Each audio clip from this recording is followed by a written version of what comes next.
it is my pleasure to move on to Dr. Mary Jung.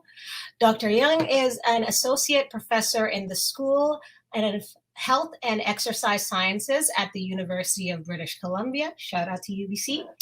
Dr. Jung is the head of Diabetes Prevention Research Group, the founder of the Diabetes Prevention Group called Small Steps for Big Changes, as well as the director of the Center for Health Behaviour Change.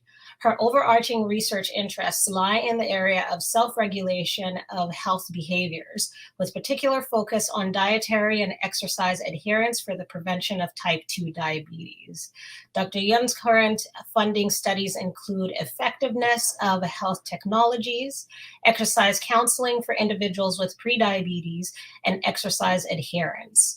Working with the community and formulating what the next research endeavors are that are going to be pivotal for her programs to ensure that the research is meaningful and useful to those who will use this knowledge. And without further ado, I'd like to hand over the mic to Dr. Great. Thanks so much, and thanks to Dr. Tarnopolsky and Savastan for setting me up so well.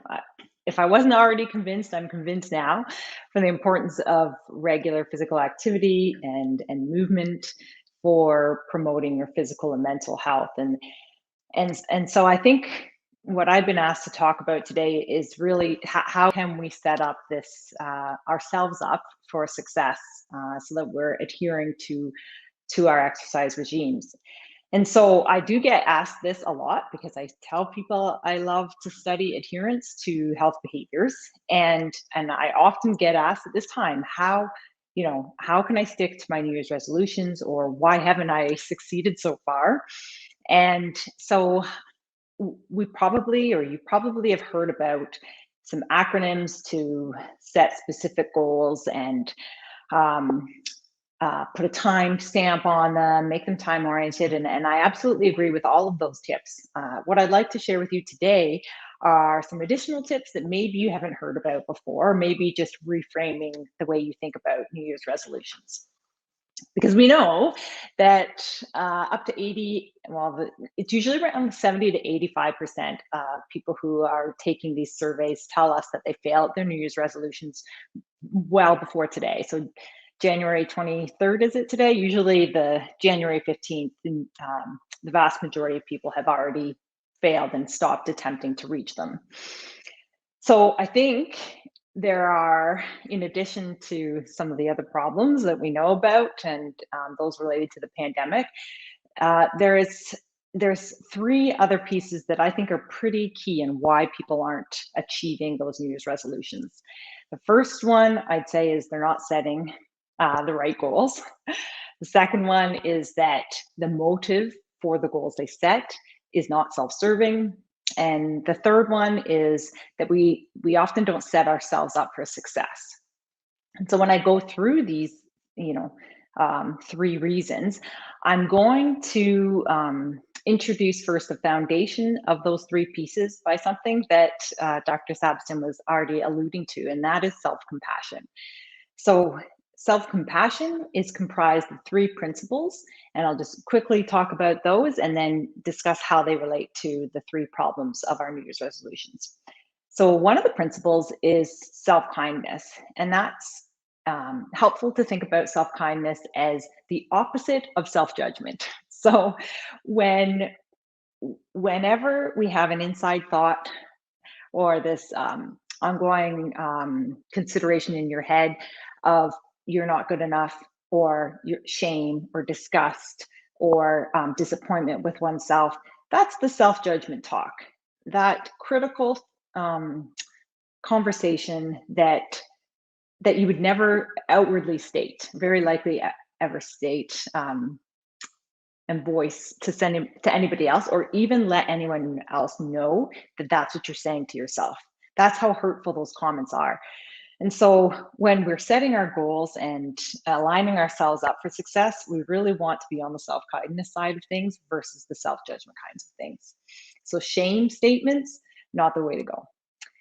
The second principle in self-compassion is about common humanity. And that really is just telling us that reminding us that out of all the billions of people in this world, there are several million at least who are thinking the same thing as you, who are having the same struggles, who set an exercise New Year's resolution and have failed.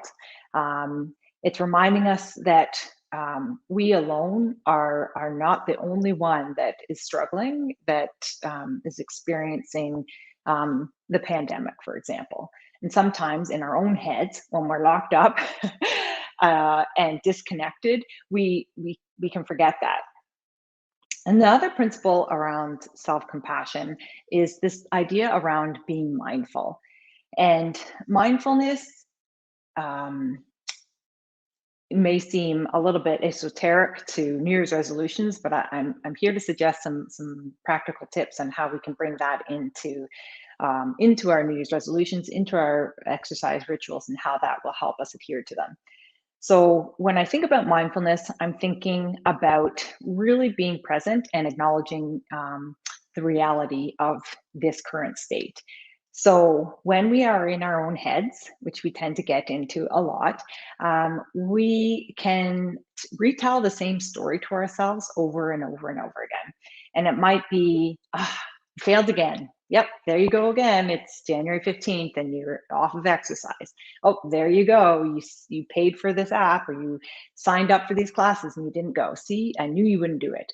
It's this constant reminder to ourselves of failure, rather than reframing the situation, being really mindful and thinking about, wow, I attempted again. I signed up for this app. Hey, I went 3 times over the last 10 days, or over the last 20 days, whatever it is. There's key successes in there. And checking the facts, the statements like, I'll never do it.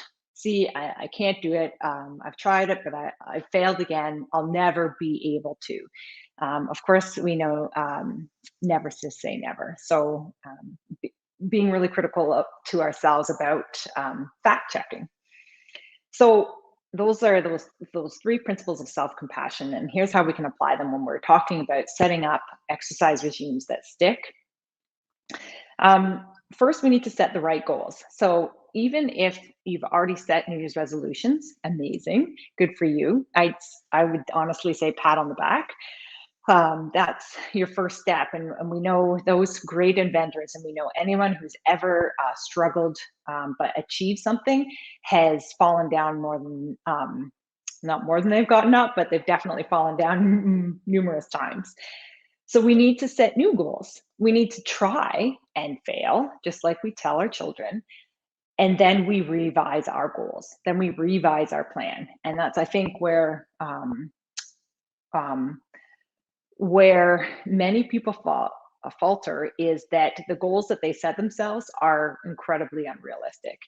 So when I work with people in the community, they often set goals such as exercising twice a day, or aiming to hit 60 minutes every single day without ever consideration for a break.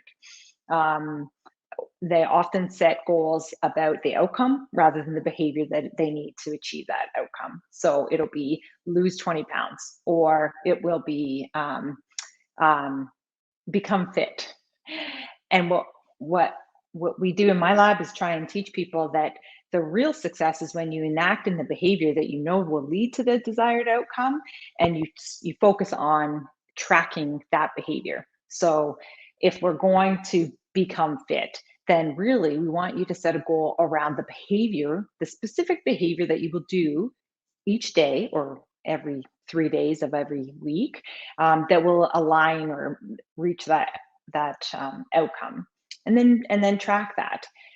With that behavior, then we help them set something that's attainable. So for many people, if you are not engaging in any exercise, starting out with 60 minutes each and every day, or even every other day, or even once a week, is, I would argue, not where the start point should be. The start point should be beginning exercise by enjoying nature, as Dr. Sarnopolsky and Sabiston suggested, 5 minutes, one walk around the block to get out and enjoy the sunshine.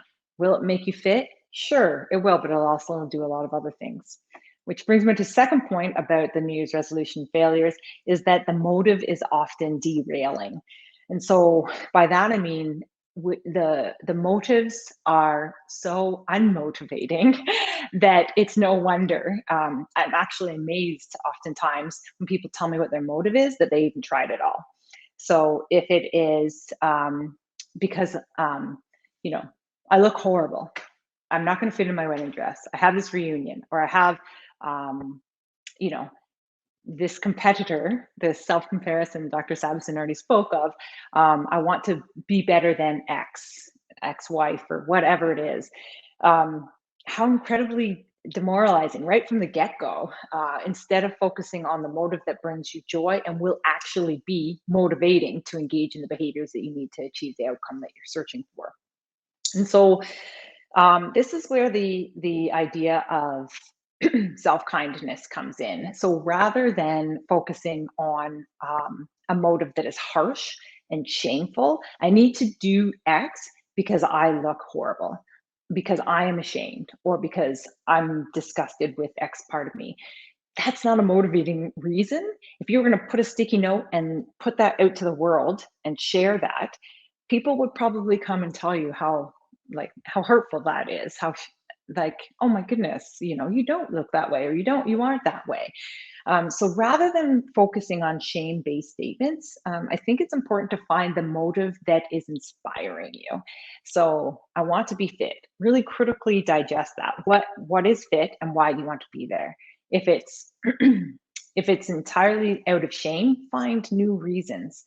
Be fit because you want to teach your grandkids how to cross country ski, or because you want to be able to be fit enough to dance your niece's wedding on the dance floor, or because you know the pain in your knee is hurting, and it reduces your overall quality of life, because you want to be with your dog, and walk that dog. Whatever it is, find other reasons other than ones that put you in a sense of shame.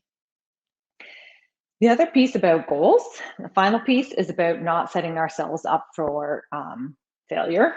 And this is where I think common humanity comes in. So, as Dr. Savison was alluding to, there's so many great benefits of engaging in physical activity with others, even if that's virtual, or even if that's just, you know, a work competition. But what often happens is we set ourselves up for failure by setting unrealistic ones, but also by not acknowledging the how other people got there. So if it is, you know, I want to walk for 100 days in a row, or I want to, let's say you set some really specific positive goals, such as I want to go outside and go for a walk for at least 5 minutes every single day for the next 100 days, or I want to be able to track my exercise on an exercise app, even on the days that I don't exercise. We want to seek out other humans who are currently engaging in the same goals, and honest and good, honest, open, transparent humans. The ones that say, "Hey, I didn't meet my goal today. I fell into this trap," or "the weather outside was brutal. I didn't go out today." And you want to do that because it's a great reminder that you're not alone in this world. And of course, we can learn from other people's failures, just like we learn from ourselves. Which, by the way, is a really good thing to do. Share your failures with others as well. We can learn faster if we be honest and open, and also learn from others' mistakes just as much as our own. Okay, so I'm going to switch gears to what we can do to make these lasting rituals. So in addition to, you know, setting goals that are focused on the behavior and that are realistic and that are kind to ourselves, in addition to finding motives that are actually motivating for you, and to setting yourself up for success by not necessarily exercising always with others if that's not your jam, but exercising and and learning from others' mistakes.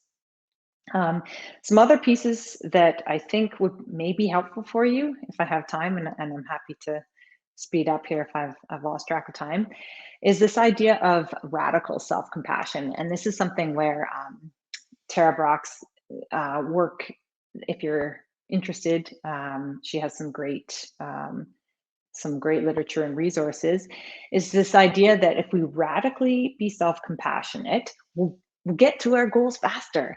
And I'm going to summarize all her great work. She's the expert, but essentially akin to parenting. So this idea of parenting yourself, I think, will lead to greater attainment of goals and a greater ritual, a habitual routine of exercise that you can stick to. And by parenting, I mean, put in mind your pet or your child or your grandkid or your niece or nephew or just a child on the street that you care about.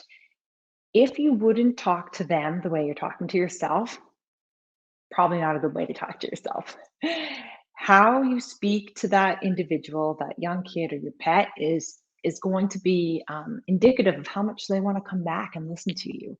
So if there is harshness, if there's a lack of self-kindness, if there's judgment, kid's going to walk away. So don't walk away from yourself, because then why bother exercising? Why going out there in the first place? The other tip I would say is gratitude. So when we are out to engage in exercise, first few minutes can feel yucky. Absolutely, you're not alone in that. So find the gratitude moment in it. Is it the sun shining down as soon as you step out the door? Is it the fresh air? Is it the fact that you can exercise in a fitness facility today where you couldn't last year? Is it because you found a new yoga app that was free, bonus, online, and you never would have found that if you hadn't been, if your yoga studios had been closed down for the last 12 months? So finding those moments of gratitude can also set us up for success, because gratitude makes us feel good. And then tomorrow, you're going to want that sunshine or moment of, this feels good. And then the final piece I will say is get your facts checked. And this comes back to that idea of mindfulness and self-compassion. When we say statements to ourselves, like, I'll never do this, or I am a failure, ask a friend, ask that child on your street if they think that's correct, if they actually believe it. And chances are what we're telling ourselves in our head is not correct.